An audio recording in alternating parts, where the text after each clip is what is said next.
Virat, the way Indian team has started and other teams are, I can say they are a bit scared because just now Sri Lankan captain was saying it's very hard, very tough to beat Indian team unless we do something extraordinary. So how does it feel when you hear like this? I mean, captain from the opposite side talking like this. We are playing good cricket. We certainly know that as a team. I don't think you should focus on the negatives when people are, saying negative things about you as a team. Similarly, when you're playing well, I don't think you should look too much into the praise factor as well.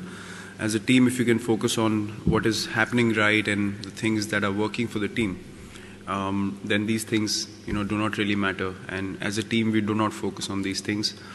We try to maintain the same kind of intensity and momentum, regardless of how we are playing. But yes, at the moment we are playing some good cricket, but that doesn't mean that we play with arrogance as a team. We respect every opposition the same way, and we intend to play the same kind of cricket against everyone. That's the only way we win a game of cricket, but there are no guarantees. In this sport, anyone can upset anyone on their given day, and this tournament being the top 8 teams in the world, you certainly cannot even think of taking anyone lightly. So all I can say is, as a team, we just want to focus on what we can do right and the things that are working for us. Question about Hardik Pandya. See, unlike Rohit or yourself, he's not a genuine batsman or a genuine bowler. He's a bit of both, more an impact player, confidence player. So as a captain, how do you handle him? Well, he's he's a real asset to Indian cricket, I would say. It's very hard to find a guy who can, almost touch 140 Ks and who strikes the way he strikes the ball, and he can bat, through the innings as well. We saw that in the practice game. So if you give him 16, 17 overs to bat, he can do that job for you as well. He's played a few good innings in the first class circuit as well, really seeing off the new ball in testing conditions. So, I mean, it's very hard to find people with that kind of ability. And once you have a player like that, you need to make sure that, he's always committed, always motivated to give his 100% for the team. And that comes naturally to Hardik, so you don't need to motivate him any further in any other way. And as I said, he's a real asset for Indian cricket, and, people should appreciate his skill and what he brings to the table. A lot of people focus on a lot of other things with Hardik, which I don't think should be anyone else's problem. He has his own journey and he's finding his own way. And, if he gets the kind of support that a player like him should get, I think he can go down as, one of the most accomplished Indian cricketers in times to come, because he's a fit guy, he's superb in the field, superb with the ball, brilliant with the bat. So, as I said, very hard to find a guy like that, and the kind of balance he brings into the team is priceless, and that was on display the other day. Virat, after the last match you said we need to improve your fielding. What exactly did you do, and how do you rate Sri Lanka as a side overall? As I said, it's top 8 teams in the world. Sri Lanka, in ICC tournaments they've done really well. If you see their record over the years, they've always been a side that, is always either reached semis or close to, reaching the semis, and they've reached finals as well. So they have got talented players in their team, no doubt about that. They're a young team as well. They're going through a transition phase, but they have the sort of players that can, deliver match-winning performances on their day. Apart from that, the fielding aspect, yes, I felt that, maybe starting the tournament and having done so well with the bat, I think the guys wanted to bring in that extra energy, and sometimes, just starting off the tournament, creating momentum as a team, you can misfield a few and you can get overexcited. There can be lapses as well, especially when the team is 7 or 8 down and you know that the game's going to get done soon. The complacency can come in. I'm not sure if it did, but that could be another factor. But we've addressed those things and asked the guys to be ruthless and finish games off, because the teams that bat deep, they can get a 60-70 run partnership even in the end if there's a lapse in the field. So in a tournament like this, I think you need to plug those holes, and as I said, we've identified that. We're going to work hard as a team today in the fielding drills and improve that aspect going forward. Virat, a question regarding Ashwin. a champion performer had a great test season. And after that, it's purely combination, and Jadeja has done really well, and he fits in the combination. As a player, all champion performers have their egos. So how does the captain come in, and what do you tell someone who has been probably the #1 spinner in the world for the past 12 months? So what do you tell him when you leave him out? Well, Ashwin is, a high-class bowler, everyone knows that. And he's very professional as well. He understood the dynamic of the side that we picked in the last game, and he was absolutely fine with it. He just he told me, I support you, whatever you want to do, and that's always been our equation. We've had no we do have disagreements on bowling plans and all those sort of things, because he's a very smart guy and he has his own plans in place.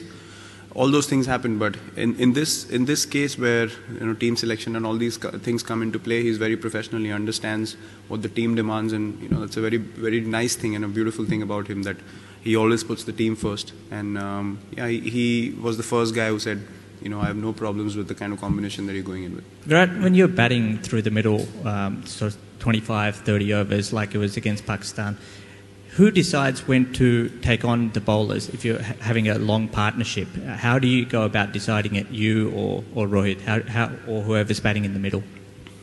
It really depends on who's striking the ball better at that particular phase of the innings.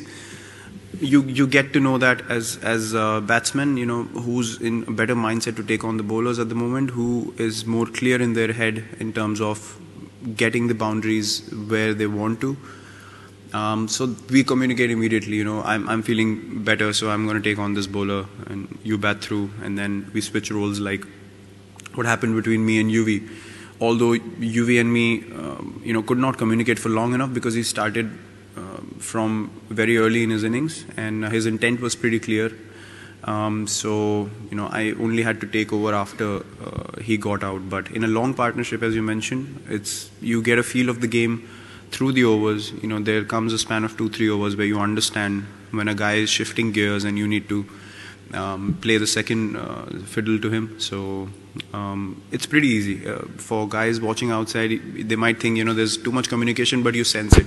As cricketers who've played for so long, you sense where the game is heading and who's in a better position to strike. Virat, Mohammad Shami didn't play the last game. Was that just a tactical selection in terms of the combination you wanted, or is he still feeling his way back in after injury a little bit? See, Shami hasn't played 50-over cricket for a long time, and I'm glad he bowled really well in the first few practice games.